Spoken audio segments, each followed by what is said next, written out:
This has been another slow and very weird week. The fact of the matter is, I can't remember what the heck I did on Tuesday. Wednesday, I had a meeting with my financial advisor who basically convinced me and is convinced herself that I could start a small business making video content for people, including but not limited to social media advertising and podcasts. So she advised that I start looking into and researching the costs of starting up this business. She had a list of things that I needed to do, and I have this list right over here. But I'm not going to show you because it's a little... There's a lot. And this whole doing weekly updates thing is starting to get annoying for me, because I get to the end of the week and I don't have anything to show for it, which is kind of the whole point of accountability. Accountability isn't meant to help you feel good, right? It's not meant to provide a positive feeling if you don't do anything. You're supposed to feel shame if you do not accomplish what you said you're going to accomplish. So the fact that I haven't accomplished anything and I feel bad about it means that this is technically working.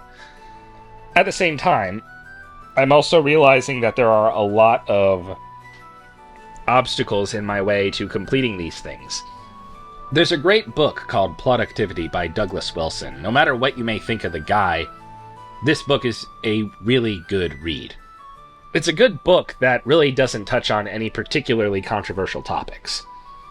But one of the things that it does do is it assumes that you have the capacity to just turn on the working side of your brain and work in the times when you have the ability to work.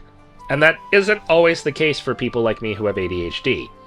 We really need to craft our spaces in order to make it so that we can get something done. And I unfortunately haven't had the ability to... Well, no, that's not true. I've had the ability to craft my space. I haven't taken the time to craft my space, and that is a problem. So this next week I'm going to be doing a mixture of crafting my space and trying to work. As far as that goes, I am going to be deleting numerous programs off of my computer to remove distraction.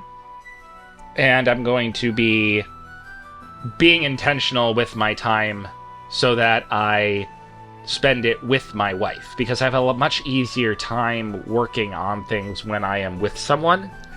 And even if I'm not working on something, if I'm spending my time with my wife and my son, then that's just a good thing to do, regardless of if I'm trying to accomplish something or if I'm just trying to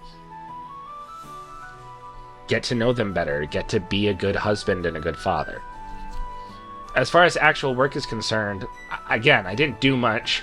I did take some time and brainstormed a whole bunch of wild magic options that are specific to the different schools of magic.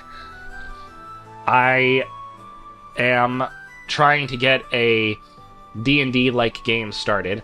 It's a Pathfinder game. I'm trying to get a Pathfinder game started because I just want to play with people. I want to meet people in person.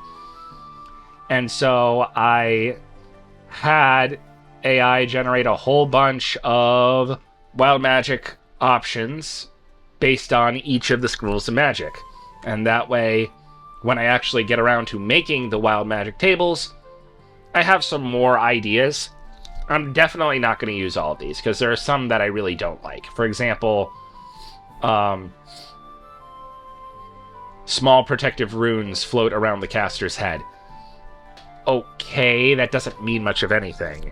You know, there's no game mechanic element to it.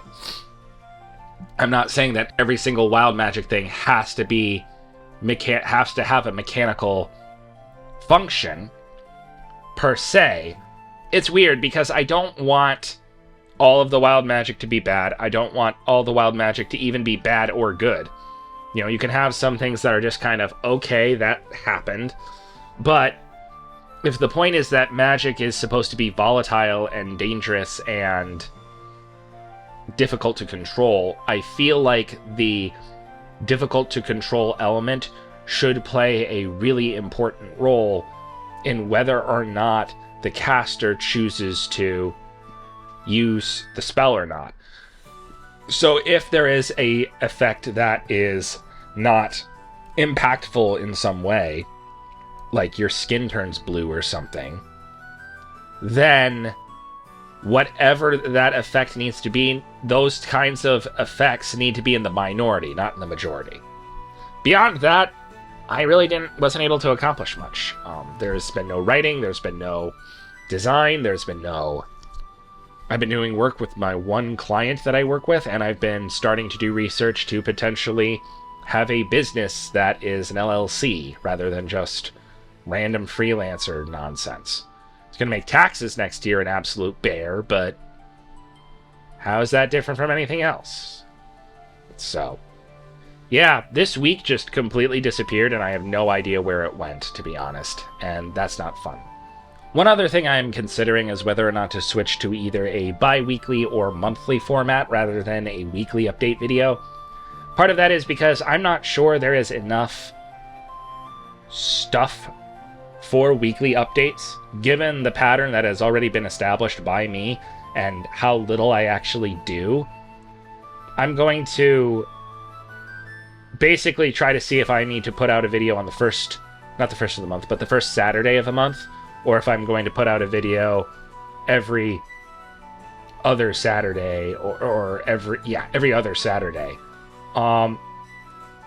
So once I know what's going on as far as that's concerned, I will let you know next week, basically. This is going to be the last week where I'm doing a trial run for weekly updates.